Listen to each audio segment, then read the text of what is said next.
Hello, and welcome to the next episode of our MCU Rewatch show.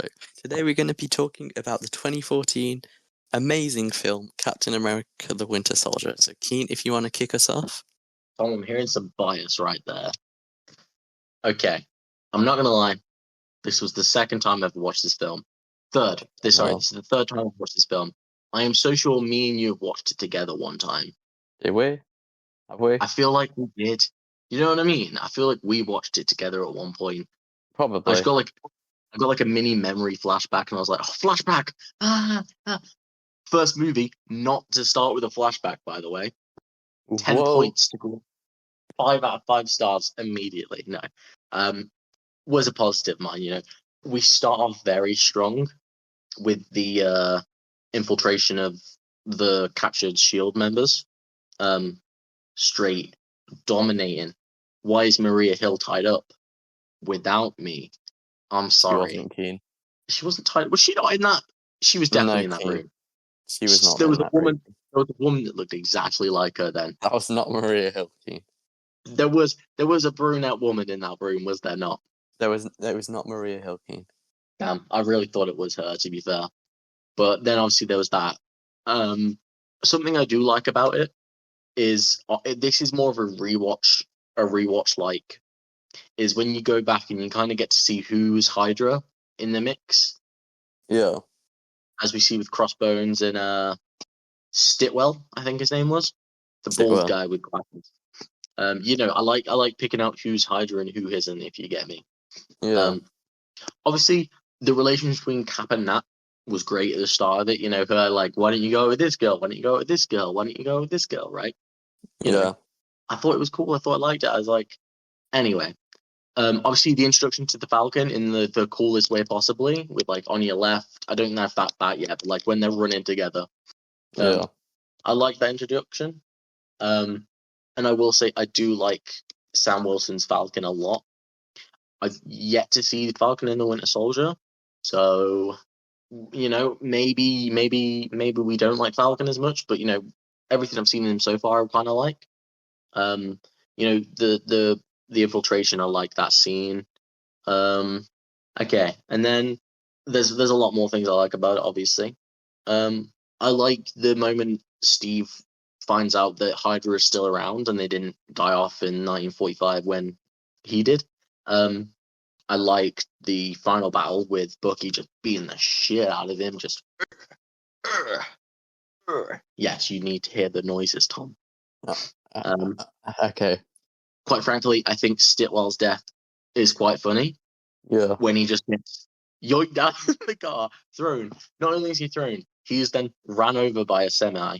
It's kind of funny. It's a little bit funny. I like Fury's, like, not so much on a rewatch because we know Fury isn't dead, but I like that whole suspenseful Fury's been shot, he's dead, you know, and you see him flatline. Yeah. I like that. Obviously on a rewatch it doesn't hit the same, but I like it. So rewatchability factor on Fury's death is kind of like obvious, but I can't hate on it. Bucky reveal is once again is fucking cool. You know, we see him in First Avenger just fucking straight up die. Yeah. L. Major L on his part, you know, falling from a train, and now he's the Winter Soldier, looking cool. I'm not a big fan of the hair. I'm not. I know, like it's like a thingy, but I'm not a big fan of Bucky with really like long hair, looking emo type shit. If you get me, with the eye. You know, I'm not a big fan of his design. He's cool, not the biggest fan. The only thing I can really say that I really remember liking about it is the mask technology that Natasha uses at the end fight. Not the end fight, but like towards the end of film. Yeah. Where she just like oh shit, it's me. And it's kind of like a weird little. It looks like it feels textury and like, you know what I mean? Yeah, I like that. Sorry, Tom. Have you got anything about the film that you overly liked? Obviously, you like all of it. Let me tell you, Keith. Let me tell you. Let me give you a run by run, blow by blow rundown of what I liked. Immediately off the bat, you get the Captain America and Sam Wilson friendship starting to build, and then obviously they go on Rennie B. Falcon later in this movie, but also in Civil War, and then in the future MCU movies. I love that you get the little detail of Captain America's list when he's talking to Sam Wilson after they've been running, and he's like run past on you left a bunch, and you do see kind of all the stuff he's trying to catch up on, but then you do get him immediately go into the mission on the Lumerian Star, which I absolutely love the stealth costume at the start of that, with like the white lines on it. I think the whole like Lumerian Star fight scene is great, like the way Cap uses a shield, and I think like the different fighting styles he kind of has like adapted between movies. Like I feel like they didn't have Cap like be kind of this good a fighter, not necessarily good a fighter in the previous movies, but like be more of a unique fighter, like using the shield in more unique ways, like rather than just and fighting in more unique ways rather than just straight up punching like the bad guy or whatever. Yeah, I like that you get that, and then when he does stumble across like Black Widow, using the computer in the room, I like that you get the conflict between Cap and Shield, which I think comes to like a head at the end when they do find out Hydra's taken over, and they're talking to Nick Fury. Spoiler alert: he's alive. Whoa! And he's like, Nick Fury's like, well, we can salvage what we can, but Cap's like dead set on like, if we'd taken it down, we're taking down both like Shield and Hydra. Like, I like that we get that aspect of it, and I like scorched earth. What? Sorry, I said scorched earth. That's all. I like that we get the tension building, like when Fury tries to access the file from the Lumerian Star, and he can't access it because it's been locked by him, but also like he hasn't like actually locked it, and then you get the car scene, and which I think the way the tension built in that's great because you have like the cops attacking him, and there's no reason for the cops to attack him, and like no dispatch shows they're in the area, and then obviously you get the intro of the Winter Soldier, which is just sick, and like you get his theme tune, which again, I think this is the first time we're talking about like music or soundtracks in this movie. Yeah, probably. But I love the Winter Soldier theme tune. Like I think I might be getting it wrong, but I feel like I remember hearing someone say it was mixed from like kind of the screaming kind of in the soundtrack was mixed from like the scream as Bucky fell in the Captain America one. So I might be getting that wrong, but I think that's what it is. But I love like the spy aspects of the movie, like when Fury's in Cap's home and he like puts a stereo on to alert Cap he's in the house, and then like while they're talking, he's using like the phone to tell him like secret stuff because there's like people listening, and you do kind of get that thing where like they're using the phone to talk about, and you can kind of like what they're verbally saying is kind of not what they mean because they're talking about what's like on the phone or whatever. Yeah, like he's like when Fury shows up and he's like Shield's compromised, and Cap's like how many people know, and Fury says on the phone like you and me, but in reality Fury said in real life that like his wife kicked him out or whatever. Like I like that you get that. Then later when Nick Fury gets shot, I like that you get the chase between Bucky and Cap, and then he obviously has a couple like really iconic moments in this, but when Bucky catches Cap's shield that he throws, and I'm actually like opposed to you in this. I think the Winter Soldier design's great. I love it. Like with the half mask and the long hair and the metal arm, and I ain't got a problem with the metal arm and the half mask. I don't know how much I fuck with.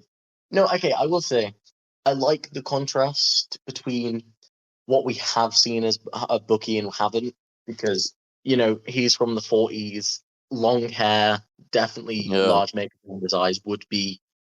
So I'm going to take it back a little bit and say I love the contrast between what we've seen of Bucky and because he wouldn't have worn stuff like that in his day. In his day, so I'm going to kind of agree with you, but I'm not the biggest fan. Go on. I like that we get also throughout this movie kind of more of a friendship between Steve and Natasha.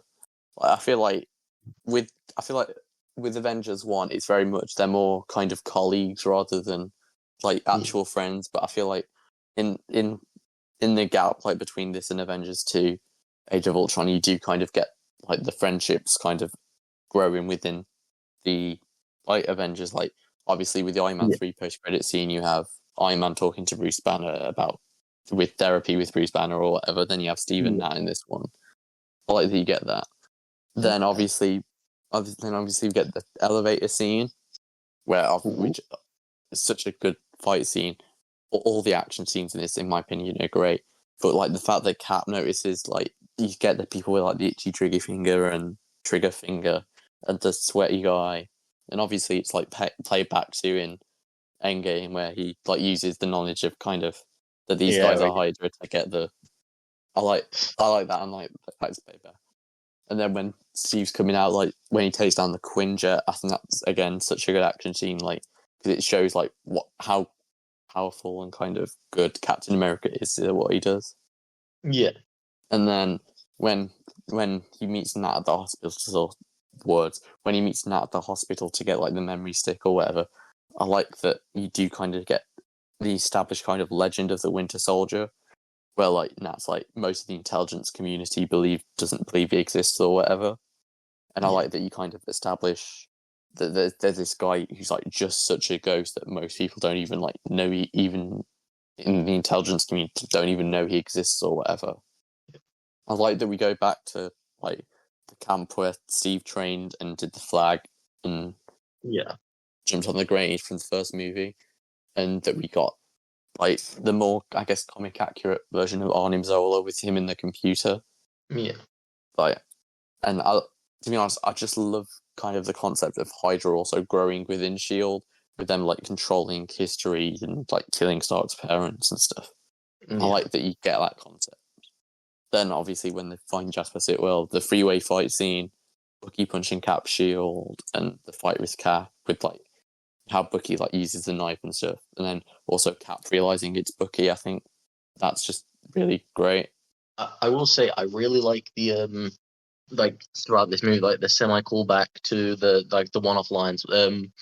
You know where the Hydra agent kills himself, where he's like, "It's Hydra, cut off one head, two more grow back." You know, I do like that because it is very much they take down something of Hydra and it just seems to get more and more. Sorry, yeah. So I do like that. But I also like that we get the final fight. Well, I think the final thing just in general is such a cool idea. Like the helicarriers are coming up, they're going to just wipe out anyone Hydra deems a target, and like you get them jumping between the helicarriers, like Cap doing one, Falcon doing one, and then on the one helicarrier you do get like the final fight between Cap and Bucky. Like I really enjoyed that. And obviously call back to early in the movie where he's like, "I'm with you till the end of the line," and you do get Cap just like beating the shit out of by Bucky and like stabbed twice and shot or whatever. And I think the CGI for the end stuff is really good as well with the helicarriers. And then I love that. And then also I feel like I love that Bucky like comes around in the end and rescues Cap from the water after falling. Like, yeah. But like I've just pretty much summarised the entire film for you, but I love Captain America: The Winter Soldier, so there wasn't many just all likes the entire movie. Everything I've got a couple of dislikes. I have a couple too. Are you done with your likes, or have you got anything else? Yeah, I'm done. I have like one dislike, right? It's in the first part where they're doing the thingy, right? Where one of the guys turns to Crossbone. Well, the guy will know is Crossbone, right? And goes, "Did he have a parachute on?" You know, that's fine. That's fine. Why didn't he didn't jump out the fucking ship? Because I feel like they might have been higher. You know, you're going straight into water. Like, oh, what a fucking detail to add. Oh, he's Captain America. He's cool and all. Captain America doesn't need a parachute. He'll just land in the water and climb up and not be wet. Yeah, I thought that was really that did a little bit of a what the fuck. That was kind of it. It's kind of bit my dislikes. I don't have much written down about things I disliked. There's a couple I've disliked. Firstly, again, it's not necessarily an issue with this, but with later films, which is that you do get older Peggy in this, which I think is a really good scene with them. Yeah. But you do get Peggy telling Steve to like move on and start over. But then you have like Steve going back to her at the end of Endgame, like. Yeah. He moved on slightly to her great niece who he made out with in front of his two like homies or whatever, but then he like slides back to like replace her husband in the 50s or whatever. Yeah. Oh, I hate it. I hate the fact he goes back so much. I've also said that I feel like Cap only in like when they're in the hospital after Fury gets shot. I feel like and Cap puts the USB in the vending machine. I feel like he only does that for plot reasons. Yeah. Because because he has to go back to the hospital get the USB, and then he bumps into Natasha, who's already got it. I feel like he only does that for plot reasons, and kind of you feel like sure he has to immediately go and deal with the Alexander Pierce who wants him, but there's better places to hide it than put it in a vending machine or whatever. Like, what if some kid just comes along and wants some bubble gum? Oh. But also, we established kind of the Camp Lehigh in New Jersey with the first SHIELD base, and you've got the secret Hydra base under that. You're telling me no one in this super spy organization just stumbled across this hidden door in the cloakroom or whatever that you can just move across? Yeah. There wasn't two coworkers hooking up trying to find a closet and then boom, you know. Shit, we're in Hydra. I've got one final dislike, which is that I feel like when the Winter Soldier is in Alexander Pierce's home, you can very much tell it's Bucky, and obviously, I feel like if you know comics, you know going in it's Bucky. But I feel like for the people who don't, I feel like they maybe should have just held it off a bit more until the actual freeway reveal, rather than rather than just kind of hiding it in shadow. He should be there in I feel like mask and goggles or whatever, and just kind of hold off that reveal until you get kind of the reveal alongside Cap in the freeway fight, rather than to some extent having it spoiled there. But that was all it. It's a pretty flawless movie in my opinion. It is pretty good. Pretty good. I will say I think I gave it 5 stars on Letterboxd, which is I gave it 4, to be honest. But that is 4 going up from 3.5, so only a half star more, but it's 4 still a great score. Yeah. I do have some side notes before we talk about the Stan Lee cameo. Please go on, and then the tier list. Oh yes, of course. How could I forget? Except I did. So obviously we get the reference to Stephen Strange in this from Jasper Sitwell. He's in What's Coming for the MCU. Arbed's in this from Community. That's fun. I also, this is something I've seen online, but I noticed it this time. You have the writer of the Captain America Winter Soldier comic as an extra in this movie, Ed Brubaker. When they're all in the lab with the Winter Soldier after the freeway thing, you have him as an extra, as one of the doctors in that. So the writer of the Winter Soldier. And I mean, again, you can go look it online, but you can find out kind of how, I don't want to say, no, I will say it, how shittily Marvel treat their comic book writers for that. Because he's in it, sure. He gets paid more for his cameo in the movie than he does for actually inventing the Winter Soldier. Fuck. Yeah. Plus the fact they had an after party, obviously, after the premiere. He went to the after party and he and a couple of the writers weren't on the list to get in, despite being the writers for the character. That to call Sebastian Stan to come let them in to the after party for the premiere. What the fuck? That's kind of fucked up, you know? Yeah. Right. Honestly, I don't know what the Stanley cameo is for this movie. I'm I didn't write it down. It's when Steve goes and gets the suit from the museum, and then Stanley's like, "Oh, I'm so getting fired." Oh, okay. But I do have 2 more things I want to say about the thing before we actually go into that. Please go on. One thing left to say is the post-credit scene. We obviously get the setup for Avengers: Age of Ultron with no idea the names, completely blanking them. Dr. List, I know is one. Don't know the other guy. But you get them experimenting on Loki Scepter, and obviously Wanda and Pietro. One thing I was thinking is this is the first time we've seen Loki Scepter since the end of Avengers, right? Does no one give a shit where it is at this point? Surely that's something really quite important. Shield just have seemingly just lost or forgotten about something. Yeah. Okay. Yeah. I don't think they established what they do with Loki Scepter at the end of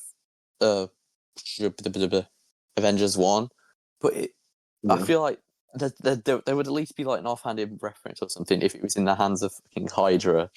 I know we get it like built up in Avengers: Age of Ultron, but still, like I feel like you would at least see it. But also, one thing I do want to say is, Agents of Shield. We get, with it being a Shield show, we get to see such a good perspective of like the Hydra takeover from Agents of Shield, and I do kind of wish they lent more into that of like the movie, because it's a lot more like of surface level of like of a Shield team, of like what it would be like to find out Hydra's currently like taking over Shield or whatever. Yeah. And you do kind of see like that perspective of like how like Hydra coming out of the shadows or whatever. And I think it works. And like obviously, in my opinion, Winter Soldier, great movie, but also like great in everything it touches, because it like turns Agents of Shield into an okay show, into an absolutely great show, because like the tension in those couple episodes are great.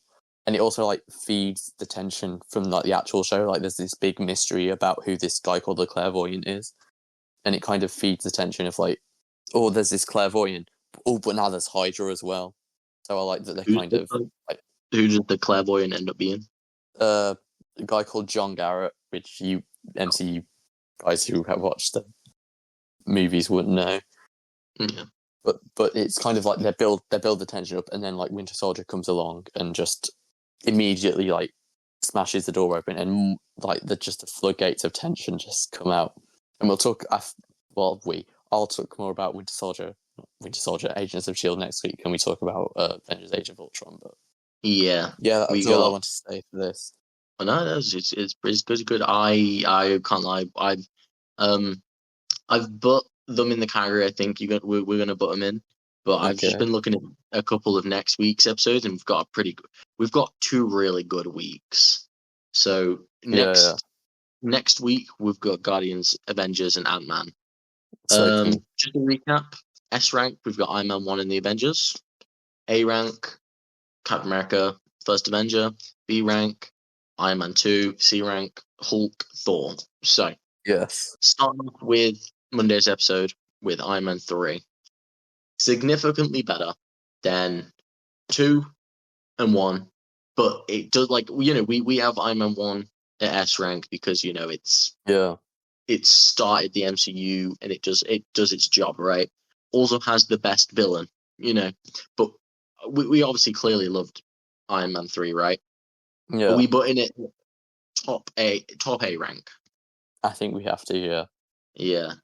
A rank. Which hurts because I'm a big First Avenger fan, but I can admit when something's better. Thor: The Dark World. Thor: The Dark World, better than the first Thor, not as good as Iron Man 2. Better than I agree. I'd put B behind Iron Man 2. Yeah, I'm fine with it. All right, and then this one, Tom. This might be our first big disagreement here, but I already have it pre-placed at S rank because I know that's where you're gonna want it. I was gonna put it at S, yeah. And I'm okay with it being an S, honestly, just because you love it so much. For me, it's a high A tier, but for Tom, it's an S, so we'll leave it at S. But that means I get a say on one of the films. If I like a film a lot more than you do, I want that little say. It's going to be Doctor Strange, I can't lie. It's going to be Doctor Strange, because I want that shit in S. I fucking love Doctor Strange so much. I don't know how that's going to come. Whoa. All right. Thank you guys for listening to this week's episodes. Thank you guys. If you enjoyed them, like and subscribe. Thank you. And we will see you next week. Later. Goodbye. Bye.